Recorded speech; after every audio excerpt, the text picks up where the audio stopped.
12:06 del mediodía, 11:06 en Canarias.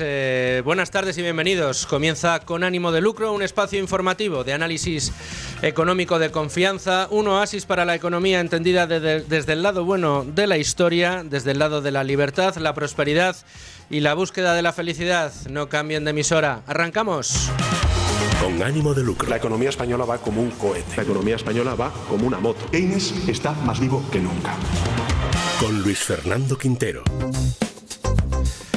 Arrancamos y como ya les contábamos ayer, lo hacemos desde la 105.7 de su FM si nos escuchan en Madrid, y si no están en Madrid nos pueden escuchar a través de la aplicación de Es Radio. Tienen ustedes una pestañita donde pueden elegir la sintonía de las de Es Radio que prefieren, las locales de allá donde tenemos programación local, o al final de la lista aparece Es Radio Libre Mercado. Si ustedes pinchan ahí nos podrán escuchar a través de la aplicación de Es Radio en directo cada día de 12 a 1:30. Además, todos los días tendremos nuestra versión en podcast, que es el programa completo en podcast a través de todas las plataformas, y por supuesto también a través de YouTube, en nuestro exitoso canal de YouTube en Es Radio, donde pues cada día también iremos colgando el programa para que lo puedan disfrutar ustedes. ¿Por qué? Pues porque en este programa nos hemos propuesto poder analizar cada día de una manera profunda, con los mejores analistas y colaboradores, los problemas económicos que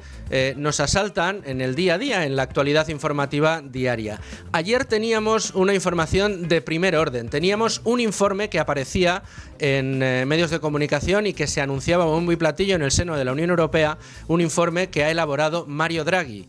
Sí, el hombre de los quantitative easing, el hombre que desde el Banco Central Europeo prometió que nunca faltaría dinero, el hombre que prometió lo siguiente. The ECB is ready to do whatever it takes to preserve the euro.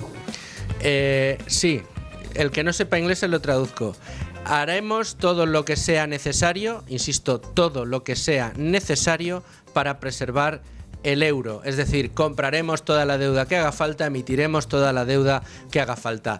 Esta política, que fue la que se llevó a cabo desde los bancos centrales para sacarnos de la crisis de 2012, de aquel crack financiero, aquel cerrojazo a los mercados de crédito en toda Europa y también en Estados Unidos, esta política de tipos cero o negativos, como hemos tenido durante más de una década, es, entre otras cosas, lo que ha provocado la bola de inflación que hemos estado sufriendo y que todavía está lejos de entrar en cintura, por mucho que hayan bajado los indicadores durante los últimos meses. ¿Y qué es lo que nos decía Mario Draghi en el día de ayer en ese informe que le han encargado desde la Unión Europea? Bueno, pues nos ha dicho que la Unión Europea no va bien. De hecho, va muy mal. Y va muy mal comparado con economías como la China o la norteamericana, que en la Unión Europea no se tiene en cuenta la innovación. Estamos muy atrasados en materia de innovación y se están tomando decisiones contraproducentes para un problema tan grave también para la economía española como la productividad, porque se está legislando sin planificar la industria. Y ante estos problemas, que muchos de ellos son ciertos, ¿qué es lo que propone Mario Draghi? Atención, agárrense a la silla los que no lo hayan escuchado. Lo que propone el señor Mario Draghi es que se inviertan año a año 800.000 millones de euros. Voy a repetirlo por si no lo han oído bien. 800.000 millones de euros al año. Esto, además de lo que ya invierte la Unión Europea en todos los programas y proyectos que tiene en marcha. Es decir, que a todo lo que gasta la Unión Europea hasta hoy hay que gastar 800.000 millones de euros más, dice el señor Draghi, si queremos poder estar a la vanguardia y poder competirle de tú a tú a los mercados norteamericano y chino. El chino está planificado y el chino cuenta, el gobierno chino es un gobierno comunista que se aprovecha de los recursos que tiene y que planifica absolutamente todo y que además da las cifras que quiere. Pero es que en Estados Unidos el mercado es bastante más libre que la Unión Europea y es uno de los motivos por los que en Estados Unidos se innova, se generan patentes, crece el mercado de las tecnológicas, se ayuda a una mayor productividad, se da mayores empleos, crecen los salarios. Esto pasa en una economía más libre, menos regulada, más sana. En cambio, en una economía ya muy regulada como la de la Unión Europea, donde precisamente merced a esa regulación se está estancando nuestra economía, estamos siendo incapaces de competir y además pegándonos tiros en el pie como los que se le ha dado al sector primario, al sector rural, o tiros en el pie como el que se le ha dado en este caso al sector tecnológico, al de la innovación, sin permitir que se traslade la academia o el conocimiento al sistema productivo con nuevas empresas, con creación de nuevas multinacionales, con entrada, digamos, de capital con ganas de producir. ¿Qué hace el capital? Pues se va a aquellas zonas donde se le ayuda a prosperar, no a aquellas zonas donde se les llena de legislación en la que no pueden hacer absolutamente nada y los impuestos crecen. ¿Y qué significa que el señor Draghi esté pidiendo 800.000 millones al año? No 800.000 millones en 5 años o en 6 años, no, 800.000 millones de euros al año para impulsar la economía europea. ¿Qué es lo que significa? Bueno, pues que independientemente de cómo diga el señor Draghi que va a aflorar esos 800.000 millones al año, los ejemplos que ha puesto para conseguirlos implica una mayor deuda, un mayor endeudamiento, inflar, dopar, empujar, engordar los mercados de deuda europeos, el español, el alemán, todos los mercados de deuda. ¿Y esto qué significa? Pues imagínense que el gobierno español decidiera disparar todavía más la deuda. ¿Eso qué significa? Que antes o después hay que pagarla. Que es una deuda que hay que servir, que si tú emites bonos, al bonista le tienes que pagar su cupón, al bonista le tienes que devolver su dinero. Y esos bonos terminan fluctuando en el mercado. Y si se percibe riesgo de impago, esos intereses seguirán subiendo y a ti te costará más servir tu deuda. Y llegará un momento en el que esta sea insostenible. Bueno, pues la solución del señor Draghi para los problemas europeos, lejos de una menor carga fiscal, una menor regulación, una introducción de medidas de flexibilidad, una bienvenida con brazos abiertos a la industria de todo el mundo para que venga aquí a producir, quitar la bota de sectores como el primario o el sector de búsqueda de materiales para que puedan pues perforar donde quieran a buscar sus materiales, dar este tipo de facilidades, no. Lo único que se les ocurre es lo de siempre, más dinero y más dinero y más dinero. Bueno, pues veremos al final en qué consiste este nuevo plan de Draghi. Vamos a analizarlo en profundidad, pero hasta aquí el primer comentario. Mucha atención a todo lo que tenemos que contar porque tenemos mucha plancha este día. Bueno, y vamos con mucha plancha en el día de hoy, pero antes de arrancar a analizar pormenorizadamente todo este informe que nos ha dejado Mario Draghi en el seno de la Unión Europea para que nos gastemos 800.000 millones de euros al año durante los próximos años, que esto es, hay que decir que no deja de ser una propuesta, pero que está bien amparada por la señora von der Leyen y todo hace pensar que va a terminar convirtiéndose en un plan que se va a aprobar en el seno de la Unión. Pero insisto, antes de esto, la parada obligatoria diaria es la de la portada de Libre Mercado y ya cuento aquí con la jefa de Libre Mercado, Beatriz García, ¿cómo estás? Muy buenas, estupendamente. Bueno, cuéntanos, ¿qué trae hoy la portada?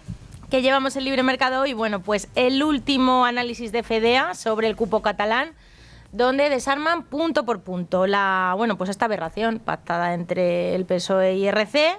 ¿Aumentarán los impuestos o habrá recortes? Avisan y el que avisa no está yo. Que habrá, o más impuestos o más recortes. Claro, ¿quién va a pagar la fiesta catalana? Bueno, pues el resto de comunidades autónomas que sufrirán una merma de sus servicios públicos o todos los contribuyentes españoles que verán elevada su fiscalidad, porque claro, si sacas dinero de la caja común, ese dinero, si queremos seguir gastando lo mismo, y el gobierno no es que quiera seguir gastando lo mismo, es que quiere seguir gastando más, esa es su intención año a año, cuando sube el gasto público y se anota un récord histórico cada año. Bueno, pues FEDEA, la verdad es que el trabajo de FEDEA son los que más saben de financiación autonómica y son todo un referente, está siendo de quitarse el sombrero. Y Ángel de la Fuente es el que ha escrito este informe, lo desgrana, empieza diciendo que partimos mal.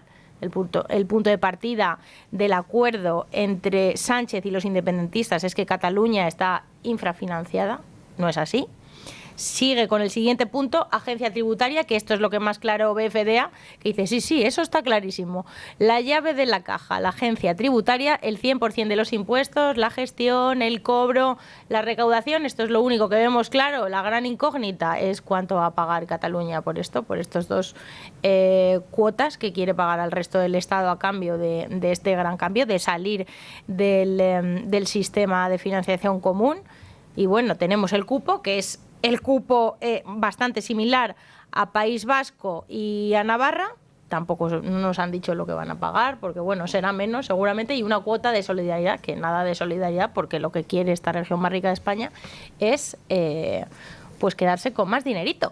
Y para que la región más rica de España, después de Madrid en este caso, pero sí que desde luego la que más dinero ha recibido del resto de España, pueda seguir con su proyecto independentista, a los demás nos toca o recortes o más impuestos. Y conociendo a nuestros políticos, ¿tú qué te inclinas más por pensar? ¿Que nos van a subir los impuestos o que se van a recortar ellos el gasto? Ellos tienen mucha, ya sabes tú, que tienen mucha creatividad fiscal. Ay, o sea que ellos están encantados de subir la recaudación, la presión fiscal y de asfixiarnos todavía un poquito más. Así que opción B, Luis Fernando. Opción B, madre mía, mano al bolsillo. Y en Europa con lo mismo. O sea, yo ya no sé qué va a ser de nosotros. No sé hasta dónde quieren estirar o ordeñar esa vaca que ya está famélica en este caso.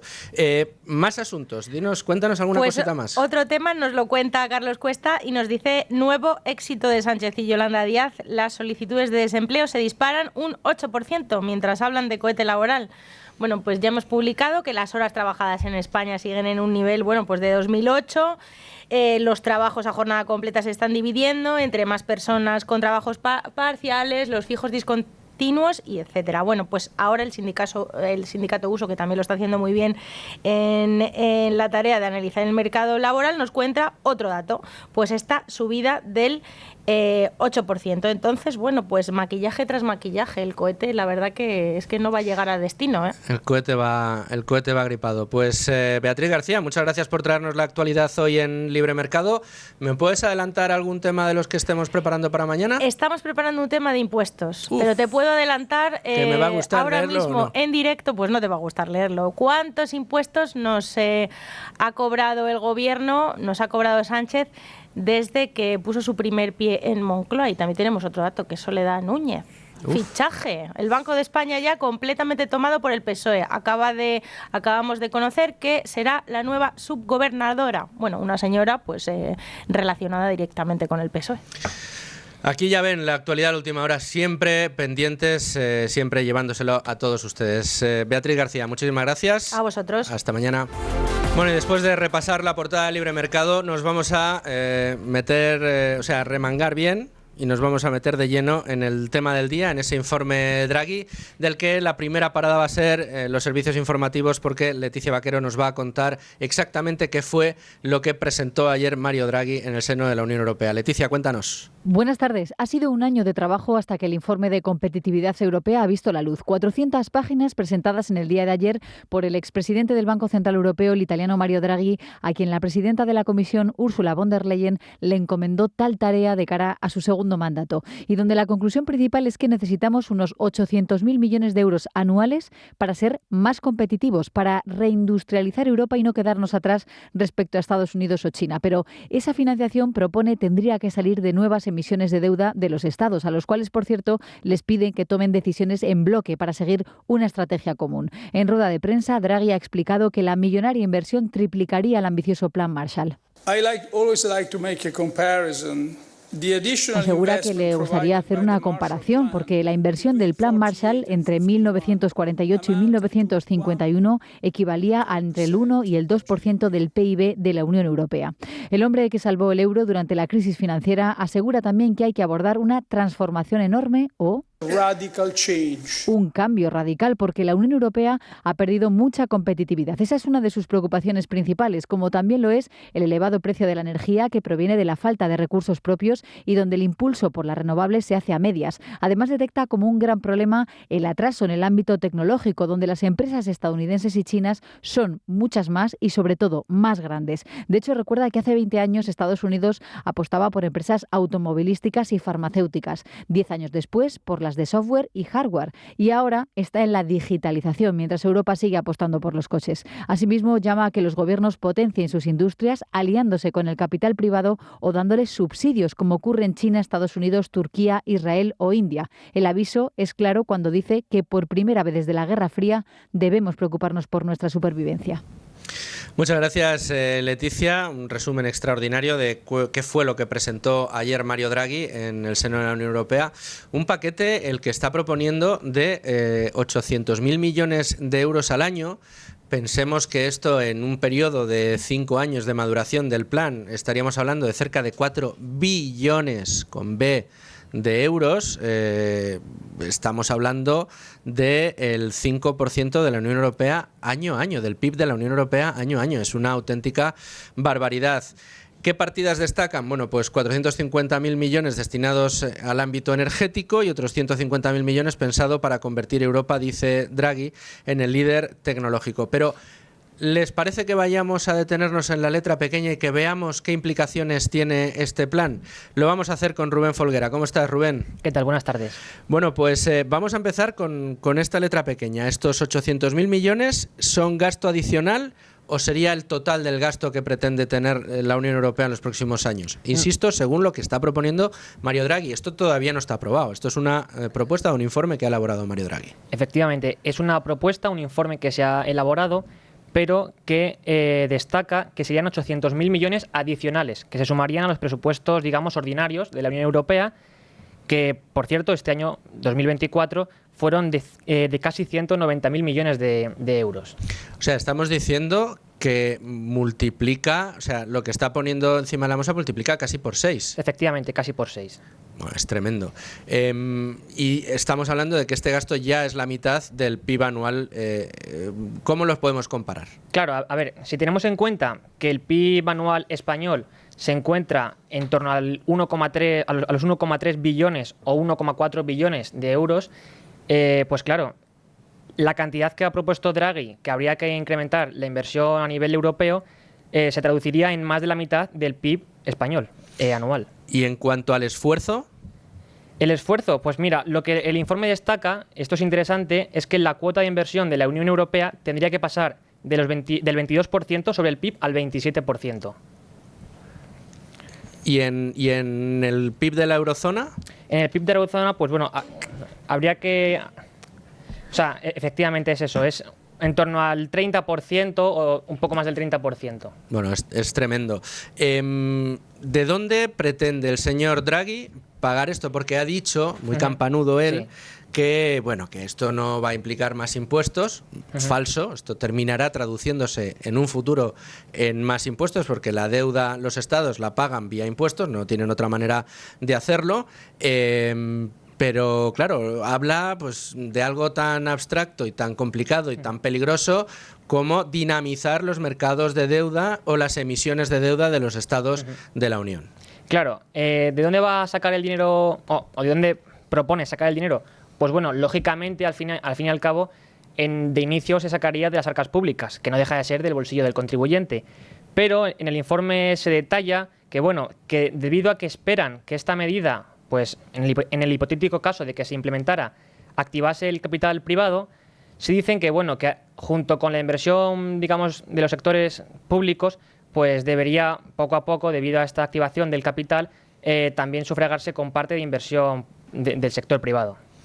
Aquí la parte de Rubén, que yo creo que también hay que explicar, es que en la historia, si algo nos ha ido demostrando, es que un incremento de inversiones, un incremento de dinero público inyectado en el mercado, esa fórmula tan keynesiana, tan neoclásica, de incentivar la actividad, el consumo y la inversión mediante la apuesta por pues los recursos públicos, es decir, quitarle a tu clase productiva el dinero en un primer momento para luego decir que se lo das otra vez mejor asignado que como lo está haciendo el mercado, pues que así vas a ser capaz de alcanzar tus objetivos y dinamizar las economías. Pero esto dista mucho de ser así y tenemos algunos ejemplos que podemos dar. Efectivamente, Luis Fernando.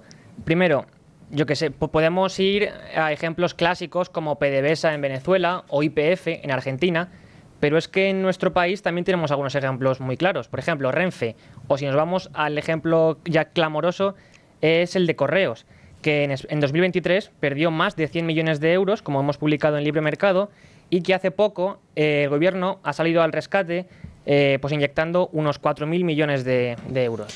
Correos, que debe ser dentro de su sector la empresa que más recursos tiene, la empresa que más trabajadores tiene, la empresa que ha penetrado más y que tiene mayores infraestructuras en toda España para poder llegar hasta el último ciudadano de la manera más rápida, y de repente llega una empresa de venta como Amazon y de logística y es capaz de ganarle por la mano, ¿no? Claro, esa es la diferencia entre el funcionamiento del sector público y el sector privado.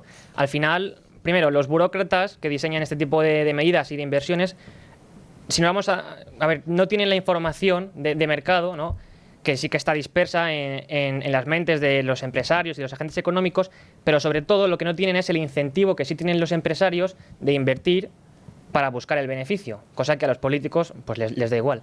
Bueno, pues ahí quedan algunos de los datos que nos ayudan a profundizar en lo que se ha presentado, a lo que se ha propuesto desde la Unión Europea. Más adelante vamos a hablar y vamos a comparar esto con una comparativa que ha utilizado el propio Draghi, que es la de los fondos europeos, pero eso lo haremos más adelante. Vamos a ir a analizar ahora esto. Rubén, muchas gracias. A ti. Lo vamos a analizar con nuestro compañero Domingo Soriano, a quien le vamos a pedir una primera aproximación de cómo ve él este informe que ha planteado Mario Draghi, donde estamos diciendo hay asuntos que sin duda reflejan una realidad que vive la Unión Europea, pero donde, bueno, pues permítannos que discrepemos de que la solución a la que se quiere llegar pues a lo mejor redunda en esos problemas, lejos de poder ayudarlos. Domingo Soriano, ¿cómo estás? Luis Fernando. Gracias además por haberte acercado. Otros días lo haremos por teléfono, pero hoy estás aquí en el estudio, cosa que te agradezco. Ya sabes que a mí me gusta teneros en el estudio. Yo prefiero estar aquí también. Además tenemos aquí YouTube,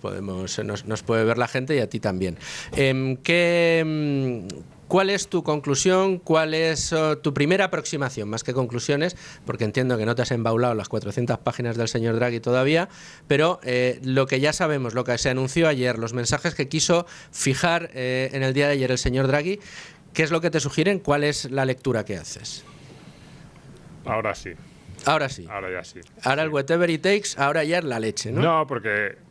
A ver, hace 3 años, lo que pasa es que tú y yo somos muy escépticos, pero no hay que serlo, ¿no? Porque hace 3 años nos dijeron que era el momento de dar el impulso que necesitaba la Unión Europea de modernización, de ponernos a la altura de nuestros rivales, de hacer que la Unión Europea fuese líder en nuevas tecnologías, en transición energética, de ayudar a las grandes empresas europeas. Y nos dijeron que necesitaban entre 750.000 y 800.000 euros. En realidad, millones. 750, 800.000 claro, millones de euros. Sí. Euros, no. Con eso no reforman la casa del señor Draghi, van a reformar la Unión Europea. Sí, 750.000, 800.000 millones. En realidad luego con todo el paquete se iba a más, pero bueno. Y nos dijeron, venga, no seáis escépticos, hay veces en los que el sector público tiene que dar un paso adelante, este puede ser uno de esos momentos, los eurobonos pues pueden ser una forma también de cohesionar políticamente una Unión Europea pues en la que parecía que el euroescepticismo crecía. Y bueno, pues se aprobó. Y como estábamos un poco en la pandemia y pospandemia, pues parecía que ¿quién se iba a negar a un programa de impulso en aquel momento de enormes dificultades? ¿Y quién iba a rechazar pues todas esas grandes palabras con las que nos trataron de convencer? Modernización. ¿Quién va a estar en contra de la modernización de Europa? ¿Quién puede negar que Europa tiene un problema de productividad? Y tiene un problema gravísimo en nuevas tecnologías, que apenas hay grandes empresas europeas en los sectores que están creciendo en los últimos 20 años, que somos incapaces de competir ni con la potencia, iba a decir, con la potencia de la imaginación, del desarrollo tecnológico de Estados Unidos y con la potencia fabril china. Parece claro que no podemos competir. Pues ¿quién iba a estar en contra? Y 3 años después nos dicen, no, esto no ha servido de nada. Oye, pero es que te has gastado 1 billón de euros, casi. No, pero en realidad es que no, aquello estaba mal planteado, pero ahora sí que sí. Por eso te he dicho que el titular de Draghi es ahora sí, ahora ya sí, ahora ya me has convencido, pero eso sí necesitamos un poquito más. Porque ahora necesitamos 750.000 cada 750 año. u 800.000 cada año. Hay que recordar que el primer paquete de los fondos de la Unión Europea, y me gusta mucho que lo hayas tirado por ahí, Domingo, ese primer paquete de ayudas de las que España salió con ese aplauso que le daban a Pedro Sánchez en la Moncloa cuando llegó, porque había conseguido ser el país de la Unión Europea al que más dinero le iban a prestar. Ojo, al aplauso, O sea, somos los que peor lo hemos hecho, entonces somos los que más necesitamos y somos los que vamos a recibir quizá un paquete mayor de esos 750.000 millones. Se aprobaron 150.000 para España, la mitad en subvenciones a fondo perdido y la mitad en créditos prácticamente gratis. Esto es lo que se aprobó. Se dijo, como bien dices, que era para impulsar, que era para tratar de salir del agujero al que nos había llevado el COVID, agujero que luego a mí también me gusta poner en el tapete algunos casos como Irlanda, que durante 2020 y el COVID elevó de una manera espectacular la renta per cápita de sus ciudadanos. No sucedió como en otros países como España, que fuimos los campeones por la cola, fuimos los países donde más cayó el PIB y donde más cayó el PIB per cápita. Pero, insisto, me gusta que saques ese ejemplo porque puede ser precisamente un espejo en el que mirar y un espejo en el que al menos cuestionar el hecho de que el incremento de inversiones con cargo a la deuda pública y a futuros impuestos pueda ser realmente buena o positiva o funcione para el objetivo que dice buscar, que es el de modernizar. Y precisamente por eso yo he querido llamar al economista y profesor en economía Santiago Sánchez, que desde hace mucho tiempo, concretamente desde que se pusieron en marcha estos paquetes de ayuda, ha estado monitorizando qué es lo que pasa con este dinero en al menos el caso de España. Santiago Sánchez, ¿cómo estás? ¿Qué tal? Muy buenas tardes. Bueno, bienvenido a Con Ánimo de Lucro. Muchas gracias por atender la llamada, Santiago. Estábamos comentando aquí, Domingo Soriano y yo, precisamente lo que ha puesto encima de la mesa el señor Draghi, el ejemplo que ha puesto, y que es muy parecido, porque en total se movilizaron 750, 800.000 millones de euros, que con las posteriores adendas ha crecido a cerca del billón, pero ese dinero debería haber funcionado, debería haber servido durante estos últimos años, cuando lo estamos recibiendo, en mejorar todos aquellos hitos que teníamos, ¿no? Tendríamos que ser infinitamente más competitivos, más productivos. Digo, en el caso español, por las cantidades que íbamos a recibir y que ya hemos recibido. ¿Qué pasa con este dinero y cómo se está reflejando, Santiago? Bueno, en general, los objetivos que la Unión Europea se planteaba cuando diseñó todo el programa Next Generation, que es donde está incluido el mecanismo de recuperación, pues iban como objetivos generales, transformar nuestro tejido productivo, hacerlo mucho más competitivo, y para eso diseñaba dos caminos. Una mejora en todo lo que tiene que ver con la transición energética, no me gusta hablar de transición ecológica, sino transición energética, y otra parte, la que tenía que ver con la transición digital, que deberían incorporar elementos de inversión, de innovación, que mejoraran de forma estructural la competitividad de la economía española.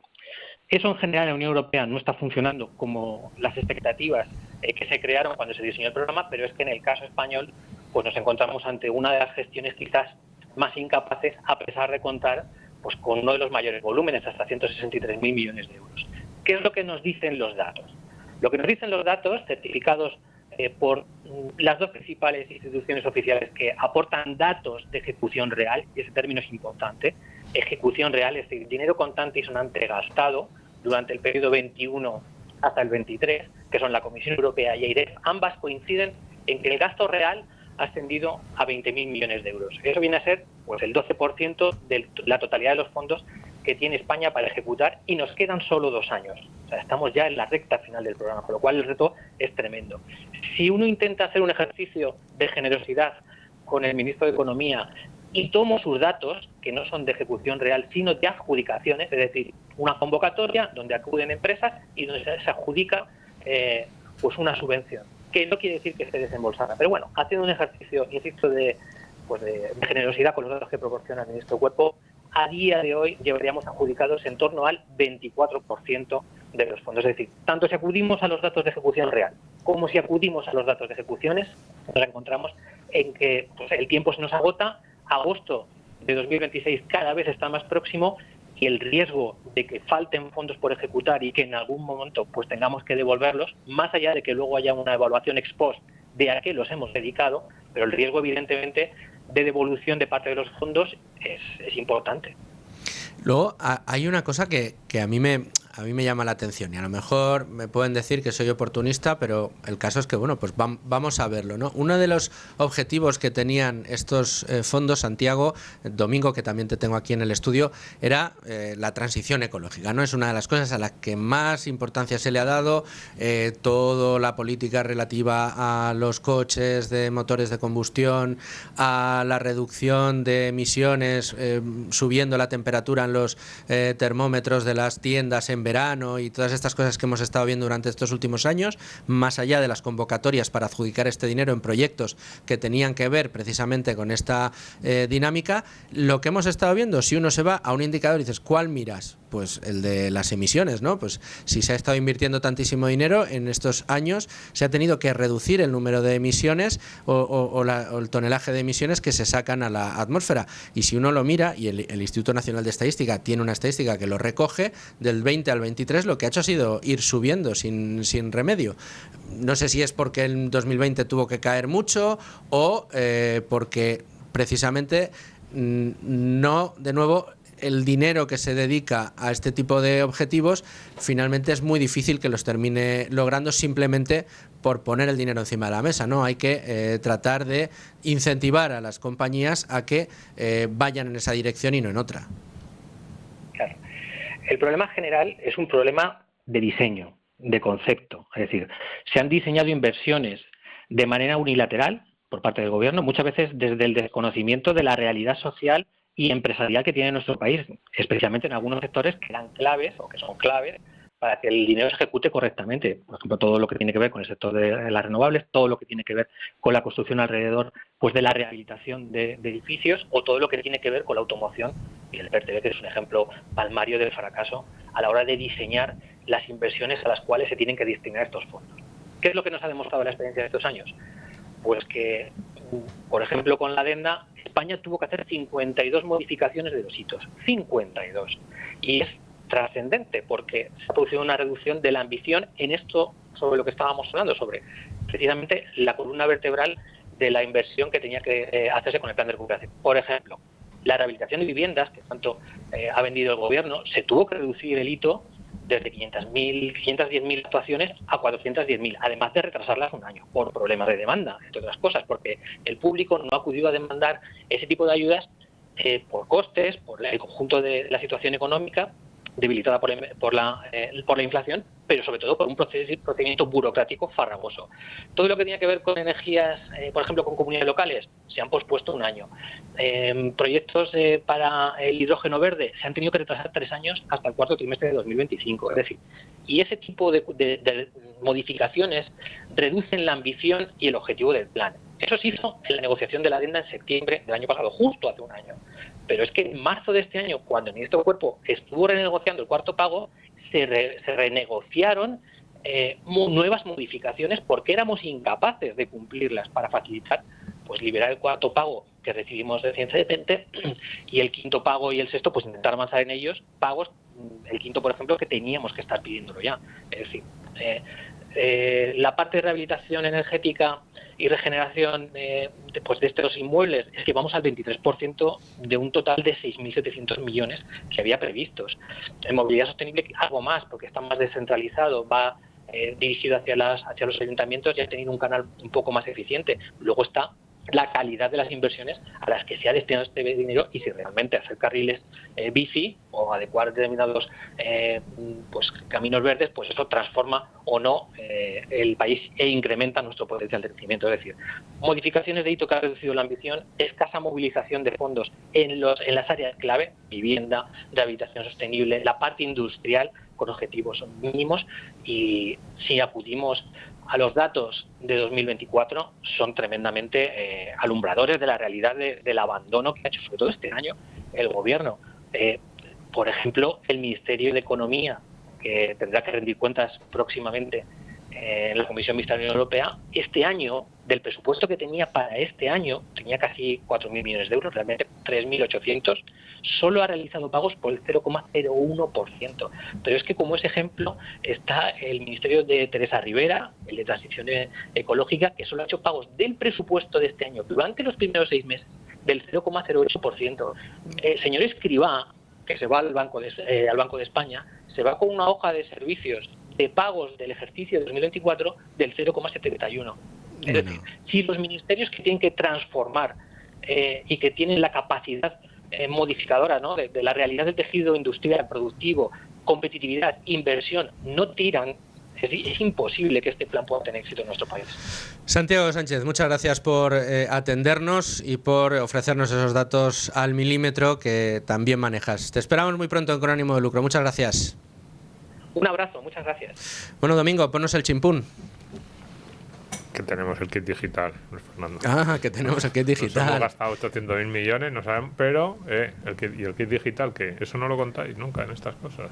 Bueno, Domingo, eso es importante también. Yo tengo aquí un ordenador y tú otro. Claro. ¿Este es el kit digital? Claro, la de gente hemos modernizado. ¿Tú no ves la economía española muchísimo más moderna que hace 3 años? Hombre, no. Tecnológicamente está Silicon Valley temblando. Ahora mismo están los grandes gurús de Silicon Valley temblando con lo que podemos hacer nosotros después de todo ese dinero que nos han dado y que todavía no nos lo hemos gastado, el 0,07. Seguro que a final de año empiezan a encontrar soluciones para gastárselo y, claro, veremos cuáles son. Mira, uno de los datos, y con esto ya te dejo, que te tienes que marchar. Una parte muy importante del dinero que ha llegado se ha quedado en empresas públicas. Una de las empresas públicas que más dinero de esto de Next Generation ha recibido es Adif. Adif, yo os lo dejo ahí, que la gente piense lo que ha pasado con los ferrocarriles este verano y lo que llevamos en el último año. Adif, la que más dinero ha recibido dentro de las empresas públicas. Estaba escuchando antes de Correos. Cuidado, o sea, que en los últimos 20, sobre todo en los últimos 10 años, con la explosión que ha habido de la logística y de la entrega de mercancías, que una empresa dedicada a eso, con una inversión ya realizada, como tú decías, en todo el territorio, pierda dinero, o sea, es de caso de estudio de escuela de negocio. No, pues aquí lo estudiaremos, de todas maneras. No somos escuela de negocios, pero seguiremos con ello. Domingo Soriano, muchas gracias. Gracias. Y nosotros, bueno, yo creo que más y mejor, en pocos sitios encontrarán ustedes una información tan pormenorizada de lo que ha dado de sí de momento esa presentación del plan del señor Draghi para mejorar las cosas en la Unión Europea y poder competir con Estados Unidos y con China. El dinero no siempre es la solución, sobre todo si el que lo maneja es un político. Pero bueno, hasta aquí hemos llegado con la información económica del día, con ese análisis pormenorizado y detenido del informe Draghi. Y Amalio Varela, ¿cómo estás, Amalio Varela? Amalio Varela es nuestro director de realización en el día de hoy. Saluda, Amalio. ¿Qué tal, Luisfer? ¿Cómo estás? Bueno, muy bien. Oye, has visto lo que se nos viene encima.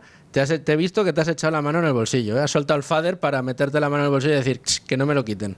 Sí, pero yo es que estoy muy liado con todas estas cosas, que aquí es muy complejo, así que tampoco te creas que puedo dar una opinión yo muy de Draghi. Bueno, pues no des opinión de Draghi, pero darle la campanita que nos vamos a los mercados. Vamos allá.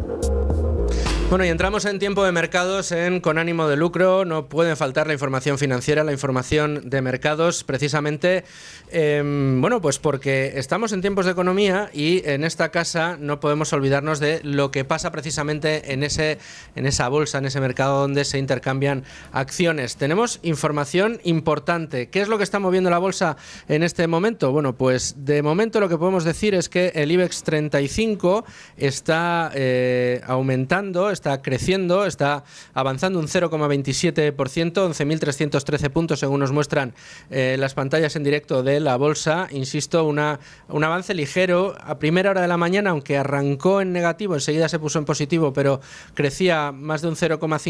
En este momento, insisto, un cuarto de punto arriba, un 0,25%, que le lleva al entorno de los 11.300 puntos. Veremos si es capaz de mantenerlo o no. ¿Y cuáles son las noticias que están ahora mismo moviendo el mercado? Rubén, cuéntanos algunos de los titulares que veas más destacados ahora mismo en la prensa especializada. Bien, pues por un lado tenemos que se encuentran bajo la lupa los valores de Santander, CaixaBank, Ferrovial, Mafre, Porsche, Nvidia y Apple.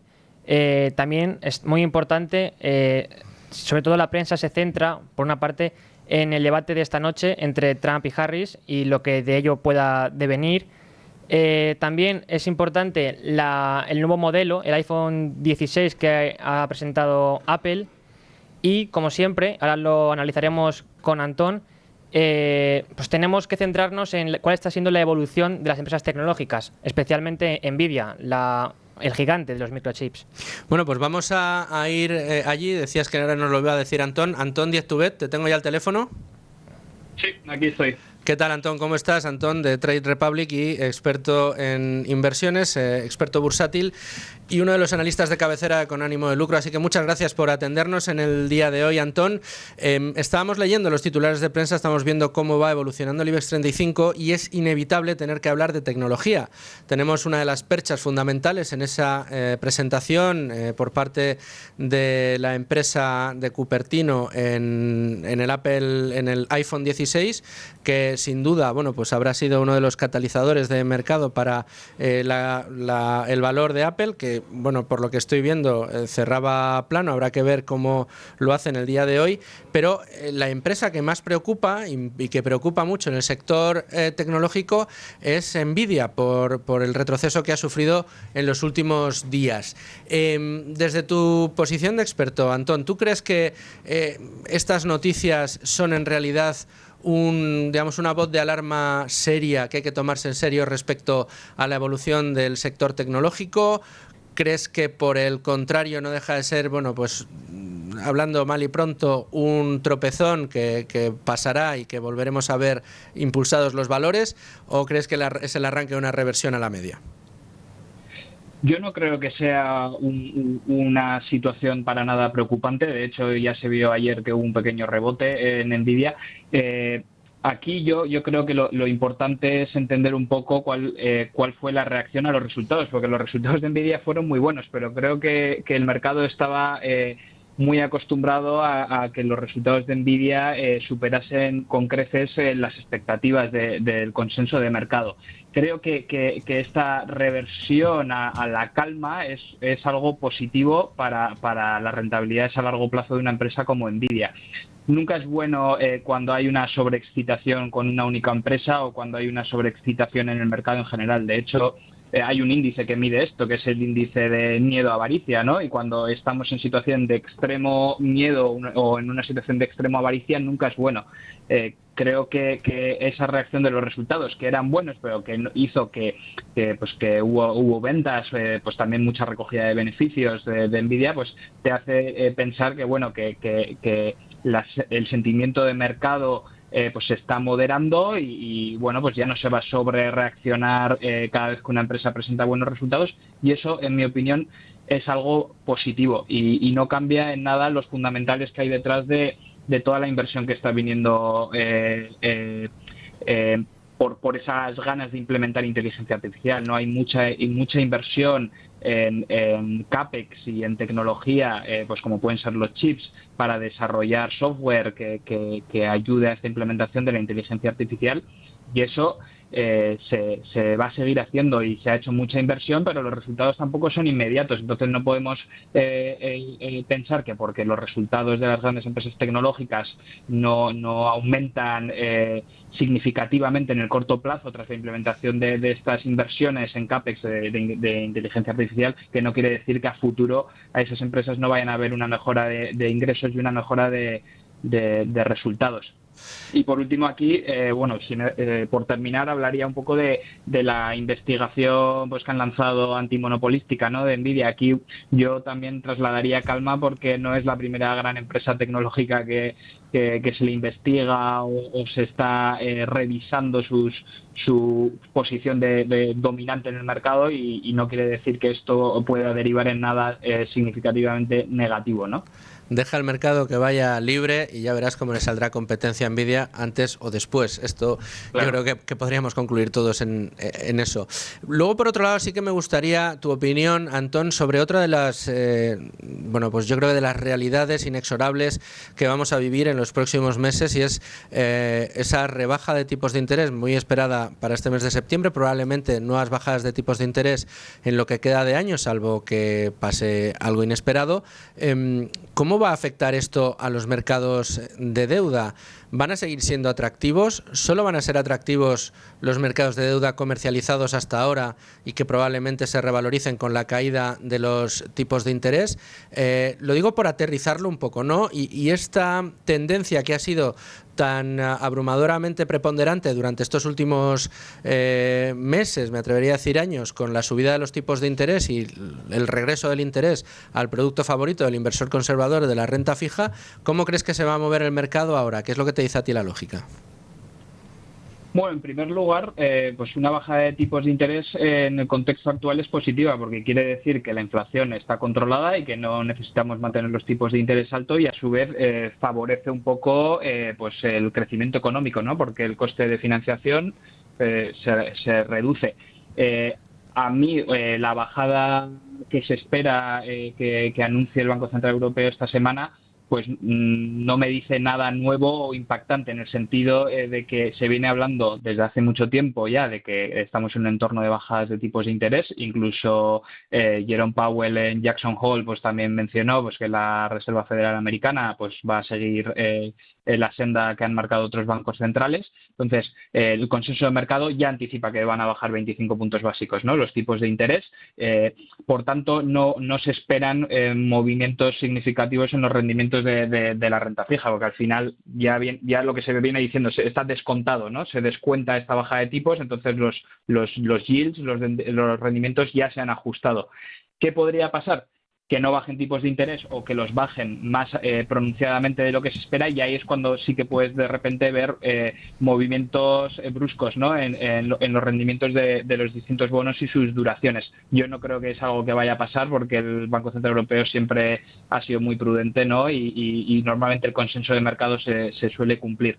Donde sí vamos a ver cambios va a ser en el súper corto plazo, que es lo que más tiene en cuenta el tipo de facilidad del depósito. ¿Esto qué es? Cuentas remuneradas, depósitos a plazo fijo y fondos monetarios. Una baja de tipos de interés tiene un impacto directo en el corto plazo, porque hasta que no se bajen los tipos y se hagan efectivos, el corto plazo te va a dar una rentabilidad muy similar al tipo de facilidad de los depósitos. Ahí enseguida veremos cuentas remuneradas cayendo, depósitos que no se pueden renovar al mismo interés que anteriormente, y fondos monetarios con una rentabilidad esperada un poquito más baja. En cuanto a las carteras de renta fija, lo que venía diciendo, la anticipación de esta baja de tipos de interés viene sucediendo desde hace semanas, y ya las rentabilidades se han ajustado y no vamos a ver movimientos significativos cuando esto se anuncie el jueves. Bueno, pues estaremos muy pendientes, Antón. Te agradezco muchísimo que hayas entrado con nosotros a analizar pues estas últimas novedades que nos está dejando el mercado, y amenazo con volverte a llamar muy pronto. Nada, yo encantado de estar aquí, Luis, ya sabes. Un abrazo enorme, Antón, muchas gracias. Muchas gracias a vosotros. Bueno, pues ahí quedaba el análisis de Antón Díez-Tubet de Trade Republic, y más información importante de mercados. Rubén Folguera, tenemos una de las noticias que más estaba esperando la gente, la caída del Euribor. El Euribor está cayendo por debajo del 3%, seguirá la tendencia hasta bajar al 2% a finales de 2025, es lo que se están preguntando los expertos, los analistas. Esto básicamente, Rubén, lo que significa es que a aquellos que les toque renovar su hipoteca, eso sí, si está referenciada a tipo variable la próxima vez o ahora, pues se lo harán por debajo del 3%, pagará 3%. Efectivamente, esto está en el marco o en el contexto de, como bien habéis apuntado antes, la evolución, ¿no?, de la política monetaria, al fin y al cabo, debido a los últimos datos de producción industrial, de Producto Interior Bruto, de cómo está evolucionando, y sobre todo de la inflación, que si bien sigue disparada, porque al final un 3% es bastante, sí es cierto que del 10% que tuvimos hace un año y medio, se ha ido reduciendo ese aumento de los precios paulatinamente. Paulatinamente, y es lo que está haciendo que el Banco Central Europeo rebaje o relaje los tipos de interés, y esto a su vez haga que el Euribor, ese índice de referencia para la mayoría de las hipotecas constituidas en España sobre vivienda, baje y lo haga por debajo del 3%.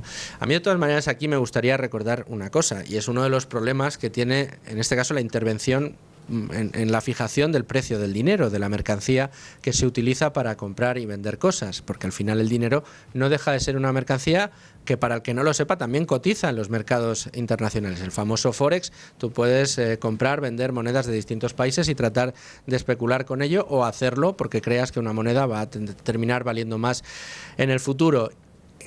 Precisamente por este efecto, el hecho de que ahora se rebajen los tipos de interés podría hacernos pensar que uno de los efectos inmediatos que podría producir es que aquellas personas que estuvieran, o aquellas instituciones o aquellas empresas que estuvieran esperando un buen momento para, no sé, lanzarse a una compra de inmuebles, un piso en el caso de una familia, una fábrica en caso de una empresa, pues aprovechando que los índices de los tipos de interés bajan, ejecuten en este momento las compras para contratar hipotecas a unos precios más asequibles o, digamos, más alineados con sus propios intereses. Si esto sucede, lo que podremos ver probablemente sea que se incrementen notablemente las ventas de vivienda en los próximos meses y en los próximos años. Si esto sucede, evidentemente, si seguimos la lógica de la oferta, la ley de la oferta y la demanda, inevitablemente esto se traducirá en que el precio de la vivienda seguirá subiendo. Y si sigue subiendo el precio de la vivienda de compra, ¿qué no pasará en el precio de la vivienda en alquiler? Y si esto sucede, en última instancia, de nuevo presionará al alza a esa inflación que no termina de estar en lo que a su concepto como masa monetaria corresponde. Es decir, no se ha reducido la masa monetaria en la misma manera en la que se ha reducido el índice de IPC que miramos todos los meses. Con esto nos vamos a despedir. Llega la información a su dial. Les esperamos a la vuelta del boleto enseguida con más noticias. Continuamos en Con ánimo de lucro, y lo hacemos en este caso con una sección extraordinaria por el invitado, extraordinaria por el contenido y extraordinaria por lo que significa para esta casa. Hablo de La Pizarra de Domingo Soriano. ¿Cómo estás, Domingo? ¿Qué tal, Luis Fernando? En un nuevo proyecto, en una nueva singladura, siempre contigo. Muchas gracias por estar con nosotros en el día de hoy, aunque no sé si casi te tendría que decir que me dieras las gracias tú, porque de lo que vamos a hablar es de tu negociado, de La Pizarra de Domingo Soriano, ese exitazo sin parangón que tenemos en el grupo Libertad Digitales Radio, un éxito muy merecido, un éxito que hay que celebrar y por el que yo te he hecho venir aquí, ya que Con ánimo de lucro arranca ese gran proyecto de Radio Libre Mercado, que mejor que aglutinar a lo largo de la semana todos los contenidos extraordinarios de economía que tenemos en el grupo, y por supuesto no podía faltar La Pizarra de Domingo Soriano. Así que gracias por estar con nosotros y gracias por acercarnos a esos contenidos que tanto gustan y que también explicas. Muchas gracias a vosotros, y vamos a intentar, pues, esa parte de la economía que intentamos explicar a la gente en La Pizarra, pues también traerla a este espacio, que yo estoy encantado, esta nueva apuesta de radio por la economía. Por la economía y el lucro, ¿eh? Y las finanzas, con ánimo de lucro. Es bueno ganar dinero, es bueno crear un patrimonio. El sacrosanto beneficio, ¿no? Que dice ahora. Nunca lo diremos lo suficiente. Bueno, pues vamos a ello. Vamos con el primer programa relacionado con La Pizarra de Domingo, que aquí lo que no vamos a hacer es ni avances ni resúmenes. Vamos a tratar, como ya hay muchas temporadas de La Pizarra de Domingo Soriano, yo te he propuesto que hablemos de algunos de los temas que recurrentemente acuden a tu pizarra y que constituyen quizá los problemas más importantes que sufre nuestra economía y, si me apuras, también nuestra sociedad. Y el primero que tengo en la lista y con el que yo quería arrancar esta sección contigo era precisamente el de la demografía, un problema muy importante, un problema que va a transformar nuestra sociedad sin remedio en los próximos años, que ya lleva años transformándola y que de momento no tenemos ninguna solución, al menos en el corto o medio plazo, que trate de paliar esos problemas que luego van a estar llegando, ¿no? ¿Cuál es la tesis de ese problema de demografía que tenemos? Bueno, lo primero es que efectivamente yo creo que es un problema y que sobre todo que no se está haciendo casi nada para afrontarlo. Tampoco tengo muy claro que se puedan hacer muchas cosas porque yo creo que no hay una razón única y las razones son de largo alcance y además de esas que son complicadas de cambiar, pero no se está haciendo nada y lo poco que se plantea son medidas bastante absurdas que no van al origen o no van a las causas fundamentales. Entonces, lo primero es verdad, están naciendo muy pocos niños, ya esto lleva en España, podríamos decir, 4 décadas. Yo creo que desde mitad de los años 80 tenemos un problema muy grave de natalidad.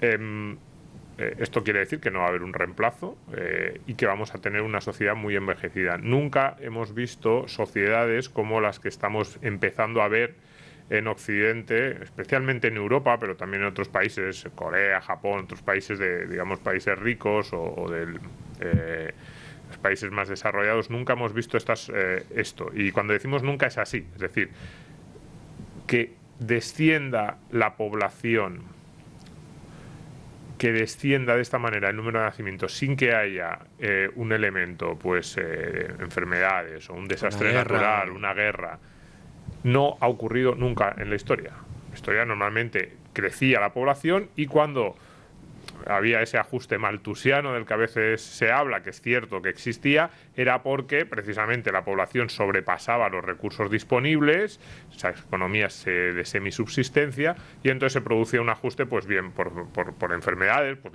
una peste, o por hambrunas, o pues, también por guerras. Había esa tensión por los recursos, llevaba a enfrentamientos armados. Pero que haya un descenso continuado de población y una caída de la natalidad tan brutal como la que ha habido en los últimos 40 años, sin esos factores no lo hemos visto nunca y bueno, nos empuja o nos anticipa una sociedad muy, muy diferente a las que estamos acostumbrados a ver, porque siempre hemos conocido, todos vivimos en sociedades pues en las que hay más jóvenes que ancianos. Eso ya está empezando a no ocurrir y va a ser cada vez más palpable en el futuro, en el que las personas mayores se apoyaban en los más jóvenes para pues que les ayudaran en su vejez. Eso va a empezar a no ocurrir, ya lo estamos viendo, en el que los jóvenes pues tenían también un apoyo por parte de digamos que había un proceso, un ciclo vital que estaba más o menos encardinado en nuestra mente. Lo teníamos todos más o menos claro cómo eran nuestras vidas y cómo era esa sociedad, porque siempre había sido más o menos así, con una pirámide de población, con muchos jóvenes, pues el núcleo de la edad madura y luego unos pocos ancianos de los que todos cuidábamos. Ahora esto va a cambiar y no sé si estamos preparados en todos los sentidos, económico y no económico. Además es un horizonte que tú dibujas no muy lejos. De hecho, en una de esas pizarras recordabas precisamente que muchos de los que nos pueden estar escuchando y viendo ahora mismo recordarán lo que sucedía hace 26 años y lo que tú estás dibujando es a 26, 25 años vista, es para mitad de siglo más o menos. Sí, en realidad no es que haya una situación de 0 a 1 en el que estamos un día bien, 0 y al día siguiente todo pasa a estar mal, ¿no? Es un continuo, no es un blanco-negro, sino es un continuo. Entonces ya estamos dentro de ese continuo y efectivamente lo que va a ocurrir es que siempre coges fechas como muy significativas. Dices, pues a mitad de siglo, ¿qué va a pasar en España a mitad de siglo? Pues que va a haber más ancianos que jóvenes. Y eso contando con inmigración. Cuidado, esto es importante porque mucha gente cuando yo digo esto dicen, bueno, pero llegarán los inmigrantes. Y dicen, no, vamos a ver. Todas las proyecciones que se están haciendo de aquí a mitad de siglo y que dicen esto, va a haber más personas de 65 años que menores de 20. Este tipo de proyecciones se hacen contando con que va a llegar mucha inmigración más o menos joven, que luego eso traerá otros problemas o podría, digamos, generar otras derivadas. Pero incluso contando con inmigración, vamos a tener esa sociedad muchísimo más envejecida y con inmigración muy elevada. O sea, estamos hablando pues desde 250.000 a 500.000 inmigrantes netos cada año. A ver si lo conseguimos y, bueno, las implicaciones que tiene eso. Pero incluso así, la sociedad de mitad de siglo va a ser muchísimo más envejecida que la actual, como ya lo está siendo. Danos alguna esperanza, plantea alguna posible solución en un minuto, porque no tenemos más. No, a ver, más que esperanzas te diría, eso puede tener algunas implicaciones positivas desde el punto de vista financiero. Pues alguien podría pensar, bueno, pues los jóvenes que lleguen ahora pues van a tener un patrimonio del que no dispusimos nosotros, pues porque, por ejemplo, van a heredar, va a haber muchos mayores, según se van a ir muriendo, van a heredar esos jóvenes. Podemos pensar, el ser humano siempre ha sido muy imaginativo, que vamos a encontrar nuevas tecnologías, pues ahora la digitalización, que van a ayudar a esas personas más mayores. Vamos a vivir más y entonces ya... mayor ya no va a ser lo que era antes, ya no vamos a estar hablando a lo mejor de mayores de 60, 65, sino más 70, 75. Pero eso, como verás, al problema de fondo no se dirigen. Yo no creo que haya demasiadas soluciones o demasiada esperanza en lo que es en la tendencia general a que cada vez vamos a seguir teniendo menos hijos. Yo no veo cambios, esos son cambios culturales, sociales, no económicos. Eso no creo que vaya a cambiar y entonces lo que vamos a tener que hacer es intentar paliar los posibles efectos negativos, que yo creo que puede haberlo. Sobre todo, una sociedad más envejecida es una sociedad menos dinámica, es una sociedad con muchas más personas dependientes, en la que más riqueza se destina a cuidar a aquellos que lo necesitan. Si no digo que no sea necesario, pero evidentemente estás destinando menos recursos pues a invertir, a generar actividad productiva, a lo que nos se ha hecho más ricos en los últimos 2 siglos y ahora pues yo creo que vamos a vivir un periodo de cierto estancamiento económico también por la parte demográfica. Una parte demográfica que, por lo que nos has contado y tal y como se refleja en tus pizarras, que yo recomiendo a todo aquel que todavía no lo haya hecho que se acerque. Además es muy fácil, si poniendo en cualquier buscador la pizarra de Domingo Soriano te salen automáticamente todas las pizarras que ha ido haciendo Domingo, acompañado siempre de la gran Nuria Richard aquí en Es Radio, en Libertad Digital. Bueno, y que vayan aprendiendo precisamente el qué de los problemas que tenemos, el cómo funcionan y los problemas que nos pueden llegar a ocasionar en el futuro, siendo este uno de los más importantes y lamentablemente de los que a los que menos tiempo se le dedican. Así que Domingo Soriano, te agradezco mucho que nos los hayas traído. Lo dejamos aquí por esta semana y la semana que viene te espero de nuevo el martes con más pizarras de las que te gustan tanto a ti.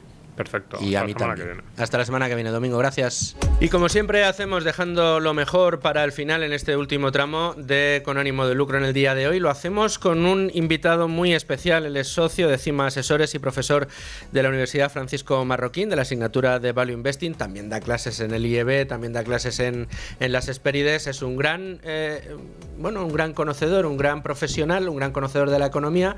Y yo he querido que esté con nosotros con una sección que vamos a traer todas las semanas y que, yo creo que es muy importante y que les va a dar a todos ustedes, nos va a dar a todos nosotros pistas de cómo empezar a ver algo más sexy, la economía, a entenderla y a que empiece incluso a gustarnos. Y esto es, vamos a tratar de recomendar cada día un libro que nos acerque más y mejor esta ciencia que para muchos es lúgubre y para otros es luminosa. Puedo saludar ya en este momento a José Ruiz de Alda. ¿Cómo estás? Pues encantado de estar aquí con vosotros, Luisfer. No, el placer es mío. Pues además nos has acompañado ya alguna vez en Tu Dinero Nunca Duerme, cosa que te agradezco de nuevo, y el hecho de que te podamos disfrutar aquí con Ánimo de Lucro yo creo que es un lujazo para mí y para todos nuestros oyentes, la gente que nos sigue en podcast y también en YouTube. Y hoy el libro va a ser, va a ser evidente, va a ser luminoso, como decíamos, y es, confieso que es el libro con el que desperté a la ciencia económica, el que, como dice nuestro común amigo Pablo Martínez Bernal, con el que tuve mi primera epifanía en el mundo económico, que fue Economía en una lección de Henry Hazlitt. Se puede encontrar perfectamente a través de Amazon, te lo envían a casa, además a un precio bastante baratito, y es un libro despertador completamente. Sí, totalmente, y además es, como suele ser en estos casos, para introducirte en cualquier disciplina es importante no leerte quizá el manual más completo, más representativo, sino libros pequeños que despiertan un poco lo que dices tú, ¿no? Que te despiertan un poco y te dan ese interés por descubrir más, por introducirte más en la ciencia económica, ¿no? Y yo creo que este libro, Economía en una lección, es lo que hace, ¿no? Te parte de unos sofismas y trata de desmontarlos, y que además son sofismas que están de actualidad, a pesar de que se escribió creo que en 1946, si no me equivoco. Eso es. Y bueno, es un libro que por eso es muy interesante para la gente que se quiere introducir Además, tiene una manera muy curiosa de contar las cosas, ¿no? Porque a ti te cuenta un problema, te pone una hipótesis y te empieza a desarrollar esa hipótesis. Y entonces todos los pasos que se van dando tú los entiendes como lógicos, ¿no? Y dices, bueno, claro, si rompen un cristal a un tendero, pues el cristal, pues el tendero tiene que reponer el cristal, con lo cual pues le da trabajo al cristalero, y con lo que gana el cristalero luego puede tal. Entonces, claro, llegas a la conclusión de que lo que hay que hacer es romperle los cristales a todo el mundo. Y después ya te da esa jarro de agua fría de realidad de cómo esas cosas que parecen tan lógicas no lo son, porque esconden efectos económicos que redundan en el perjuicio de todos y no en el beneficio de todos, ¿no? Sí, eso es justo lo que hace. Realmente va a aquellos sofismas clásicos en los que se explica, pues que, por ejemplo, el ejemplo que comentabas, ¿no? Del cristalero, que es el sofisma de que la destrucción es buena, ¿no? Se utiliza luego de forma agregada, como cuando hay una guerra y un país se destruye, y se dice, bueno, lo positivo es que ahora va a crecer la economía porque hay que reconstruir el país, como si eso fuera algo positivo, ¿no? Entonces, ¿por qué es interesante el libro? Pues porque, partiendo de un ejemplo muy sencillo, como es el del cristal, el del tendero, que se le rompe el escaparate o el cristal y tiene que arreglarlo, pues te explica cómo lo que a priori puede parecer o se puede explicar como algo positivo, en realidad esconde algo negativo en términos generales, ¿no? Que es ese ejemplo de cómo el tendero que se le ha roto el cristal, pues tiene que contratar al cristalero, que a su vez contrata, con los ingresos que tiene de arreglar ese cristal, contrata otros servicios y va generando un crecimiento económico, ¿no? Y lo que te explica Henry Hazlitt en este libro es que realmente el tendero, si no se le hubiera roto el cristal, pues podría haber destinado ese dinero pues a una nueva máquina para su negocio, a un vehículo que ampliara el negocio, ampliara las posibilidades, y que al final hoy en día hay una tienda con un cristal, y en el otro caso habría una tienda con un cristal arreglado, y en el otro caso habría una tienda con cristal que no estaba roto y otra maquinaria, y habría crecimiento, ¿no? Entonces son ejemplos muy sencillos, pero que iluminan un poco, ¿no? Sí, sobre todo esa mirada a largo plazo, ¿no? De cuáles son los efectos a largo plazo y cuáles son los efectos ocultos, más allá de querer mirar realmente las raíces del problema y no las soluciones fáciles a problemas de los que ni siquiera nos interesamos en saber por qué han sucedido, ¿no? Pero más allá de eso, este libro, hay que decir que es muy cortito, es de una lectura rápida, muy intuitiva, muy fácil de leer, hasta divertida, me atrevería a decir, y muy despertador, muy de cada capítulo que vas leyendo, que vas profundizando, pues te vas dando cuenta de cuánta de verdad hay en este libro, porque además lo ilustra con ejemplos. Podemos verlo en el día a día, y de hecho hoy, antes de empezar la sección, estábamos hablando de que efectivamente hoy en día estaría Hazlitt más vivo que nunca, no Keynes, como le gusta decir al señor Sánchez, sino Hazlitt, entre otras cosas por ese miedo a la IA, ¿no? ¿Cómo relacionamos a Hazlitt con el miedo a que la inteligencia artificial acabe con destruir todo el empleo que hay en España? Pues sí, es otro de los ejemplos. De hecho, yo creo que el éxito del libro es que, en vez de tratar de hacer una teoría general sobre el comportamiento humano y la economía, que eso es algo muy ambicioso y muy complejo, y hace un libro, pues al final, para el que hay que estar preparado y ser capaz de leer, ¿no?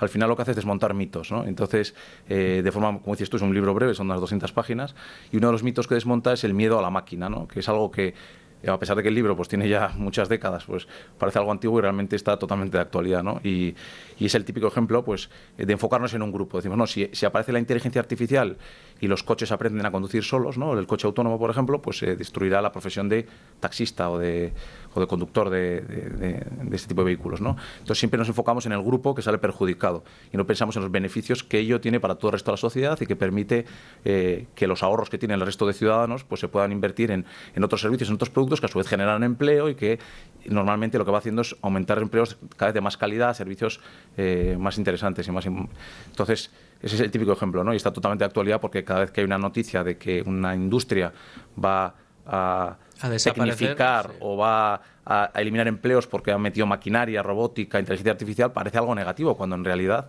mucho más positivo una economía que con menor esfuerzo humano es capaz de producir más y más barato, ¿no? Eso es positivo. Imaginémonos la gente que se llevaba las manos a la cabeza cuando apareció el automóvil y pensó en los fabricantes de carros de caballos, ¿no? O las cintas de cassette cuando apareció el CD, o el CD cuando apareció el MP3, en definitiva... hoy en día estamos en periodo de vendimias en muchas zonas de España. ¿Sí? Antes, para hacer una vendimia, pues se necesitaban miles y miles de trabajadores para recoger el agua, y hoy en día hay maquinaria que lo hace de forma mucho más eficiente. Y eso, al final, siempre vemos el grupo que le perjudica, que es obviamente, y obviamente sucede y no es fácil, porque esa persona pues tiene que saber recondicionarse, formarse para tener otra profesión, y es algo traumático para lo que el ser humano está preparado, porque somos muy adaptativos, pero no nos damos cuenta de los beneficios que tiene para el resto de la sociedad y cómo en conjunto es positivo, ¿no? Y es más, si estuviéramos siempre en contra de la máquina, pues seguiríamos recogiendo la uva a mano, no habría tecnología, con esperanzas de vida de 40 años. Entonces no habríamos avanzado en nada, ¿no? Bueno, ¿cuál es, de todas las enseñanzas de este libro, de Economía en una lección, de Henry Hazlitt, cuál es la enseñanza que a ti más te llegó, más te tocó? ¿Cuál fue la apertura, ese que dices, ahí va? Pues una de ellas fue el odio a la máquina, que me parece muy interesante. Otra que me parece especialmente interesante es lo que viene a ser la obra pública o el gasto público, ¿no? Cuando un gobierno decide tomar, digamos, recursos de la sociedad privada y decide crear un puente, una autopista, y entonces el ciudadano le explicas que eso puede ser negativo y te dice, pero ¿cómo va a ser negativo? Si no fuera el gobierno no habría una autopista, ¿no? Y entonces, claro, hay que hacer un ejercicio de imaginación para pensar esos recursos que has drenado de la sociedad civil, ¿qué habrían hecho ellos con esos recursos? Pues los empresarios, los ciudadanos, pues habrían consumido otros productos, habrían creado nuevas plantas, nuevas inversiones. Entonces no somos conscientes del impacto que tiene. ¿Por qué? Porque requiere un esfuerzo imaginativo de pensar qué se podría haber hecho con ello, ¿no? Y se llega a la ridiculez, porque es verdad que hay gasto público que es productivo y que puede ser razonablemente similar al que se habría hecho en una sociedad civil privada, pero también hay gasto público que es un poco más, con menos sentido común, ¿no? Aquí tenemos el no tan lejano ejemplo del... No me digas. El no tan lejano ejemplo del plan E de Zapatero, que era pues poner a gente a barrer las calles, a arreglar aceras, digamos, cosas no muy necesarias, pero que mantenían el empleo, ¿no? Pero al hacer eso drenas recursos del sector privado que no se están destinando a otros fines que también estarían generando empleo. Por lo tanto, no se ve la parte negativa, ¿no? De nuevo, soluciones fáciles para problemas difíciles que al final lo que hacen es dificultar todavía más el progreso y la generación de riqueza. Y esto de poner a gente a barrer carreteras, que sería algo muy, muy típico, ¿no? de una sociedad estatalizada en la que, oye, ¿qué hace falta? ¿Que la gente trabaje? Bueno, pues yo, Estado, proveo de trabajo y pongo a la gente, pues a un empleado a encender o a apagar una fábrica, que es otro de los ejemplos que se pone, o a un señor a barrer carreteras, y dirán ustedes, anda, qué menudos ejemplos se buscan ustedes. Bueno, no hay nada más que buscar imágenes de Corea del Norte, donde es una sociedad comunista estatalizada, socialista hasta la médula, donde el Estado es quien decide qué hace cada uno de los trabajadores, porque toda la sociedad hay pleno empleo, allí no hay problema. Claro. Allí no hay problema. Y ves a gente, efectivamente, barriendo las carreteras en Corea del Norte, carreteras por las que apenas pasan coches, claro. Efectivamente. Y de hecho, otro de los temas muy importantes que comenta Henry Hazlitt aquí es que el empleo en sí, el pleno empleo no es un objetivo final, sino la producción. O sea, tener una economía que produzca lo máximo posible y lo más barato posible es el objetivo de la sociedad, ¿no? Tener bienes disponibles que nos mejoren la vida a un coste barato. El pleno empleo en sí mismo no es un objetivo, es un medio. Entonces, de hecho, pues si hiciéramos una especie de acto de imaginación y pensáramos que la inteligencia artificial junto con la robótica el día de mañana, pues gran parte de las funciones que realiza el ser humano no fuera necesario que las realizaran un ser humano porque se harían automáticamente, en el fondo sería más ocio, más tiempo, tendríamos más riqueza porque se generan más productos y más servicios, generaría evidentemente una controversia que es cómo se reparten los bienes de capital y los efectos que pudiera tener en la desigualdad, que habría que verlo, pero es obvio que es mayor riqueza y el ser humano tendría más tiempo para sí mismo y para disfrutar y para el ocio y menos para el trabajo, ¿no? Con lo cual teóricamente es positivo, ¿no? Bueno, pues muchas lecciones las que esconde esta única lección de economía de Henry Hazlitt. Voy a recordar, autor Henry Hazlitt, H-A-Z-L-I-T-T, el apellido, y el nombre Henry con H-E-N-R-Y. Lo encuentran ustedes, por ejemplo, en Amazon. Estoy leyendo una edición de Unidad Editorial prologada por Javier Milei, un desconocido para todo el mundo, entiéndase la ironía, y otro desconocido, Juan Ramón Rayo, nada más y nada menos. Insisto, Unidad Editorial, y además, por un módico precio de 11,86 €, según me figura a mí, ahora mismo en Amazon. ¿Se puede pedir más por menos? No, la verdad es que no. Y además es yo me atrevo a decir que para aquel que se inicie en la economía, tenga interés, pues no va a ser el primer libro que se lea, si es el primero. De hecho, me atrevería a decir, para aquel que se inicie en la economía o para aquellos que lleven años en la economía equivocada y quieran despertar de la pesadilla en la que viven. Economía en una lección, hoy con José Ruiz de Alda, que lo hemos analizado y se lo hemos acercado a ustedes. Espero que les hayamos despertado el interés por conocer esta obra, esta gran obra, este libro de cabecera de todo economista, iba a decir liberal, ya no liberal, un economista que quiera de verdad saber de economía o cualquier ciudadano que quiera entender lo que pasa. Efectivamente. Pues muchas gracias, José. Te espero la semana que viene. Muchas gracias a ti, Luis Fer. Un placer aquí. Y a todos ustedes, señores oyentes, muchas gracias por estar con nosotros un día más en Con Ánimo de Lucro. Ya lo saben, en Madrid, si están en Madrid y nos quieren sintonizar por la FM, en el 105.7. Y en cualquier otro lugar de España y a cualquier hora, siempre en podcast, en YouTube, a través de streaming, en definitiva. Todos los medios, como siempre, que ponemos a su disposición para que lleguen a nosotros. Hasta mañana, amigos. Sean muy felices.